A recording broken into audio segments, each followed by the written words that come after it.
Hi, everyone. Idaho has another high-profile case, and Ann Taylor has taken it on as a public defender.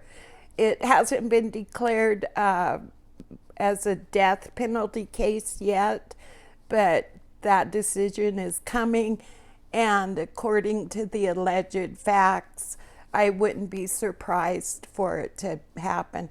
Ann Taylor was here in Nez Perce County yesterday and was at the arraignment of this guy. Before I tell you any more about him, I just want to remind you everything I say in my videos, this is my opinion and my opinion only. I encourage you to please do your own research. If you have any questions for me, just let me know in the comments. I have had so many comments. I don't agree with all of them, but I've learned a lot from the people leaving comments for me, and I really appreciate that. But let me tell you about this new case. I guess Idaho's the place to be for psychotic killers, psychopathic. I don't know. This is all alleged. Like this, Ann Taylor was here yesterday. I live in Lewiston, Idaho. It's the capital of Nez Perce County. County seat, I guess is what you call it. This, let me tell you about this guy. It began March 20th. He was a prisoner at the Idaho Department of Corrections. He was in the penitentiary down in southern Idaho. And early morning hours of March 20th, he self-inflicted a wound. So the Department of Corrections took him to St. Alphonsus Hospital in Boise, which, by the way, that's where I was born. And when he was at the hospital, a friend of his came along, and there was a shootout and mayhem ensued, and I'm not sure exactly.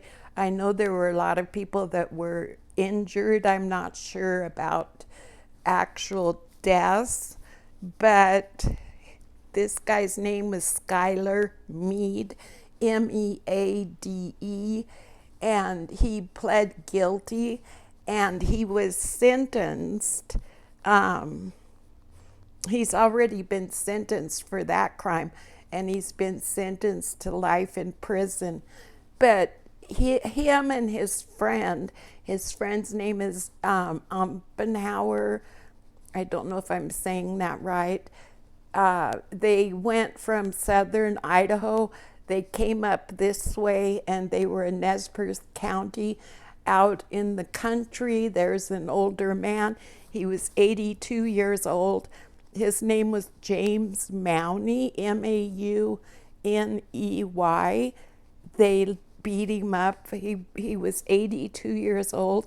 They beat him up really bad and ended his life. They stole his car, and then they went even further on their road trip and went to another older man's house in Clearwater County, which if you go up the Clearwater River, then you come to a little town called Orfino, and that's where they were. And this other older man also lived out in the country by himself, and they beat him up really bad and left him for dead and stole his car. And then they weren't even away from the penitentiary.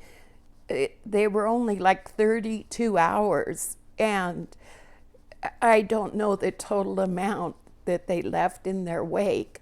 I know at least these two men lost their lives because of these two jamokes and what they were doing. But anyway, Ann Taylor was here. She was with him. He has a defense attorney that was provided to him by the state. His name was Cudahy. it's actually two. There's two, I think they're brothers. There was a picture of them was in the paper, and they were the defense attorneys that were appointed down in southern Idaho to Mr. Meade. But here in Nez Perce County, the prosecutor here said that he's considering the death penalty, and he hasn't said for sure, but he's considering it. And Ann Taylor was here at the arraignment for Skylar Meade. And while he was at his arraignment, all of you who know Kohberger, you will really like this. He stood silent at his arraignment, and so the judge had to enter a not guilty plea for him. Anyway, that's all I've got for you today. I'll keep you posted. This is going to be another high-profile case here in Idaho. Really, we're not all a bunch of psychopathic killers. Thanks for watching. Bye.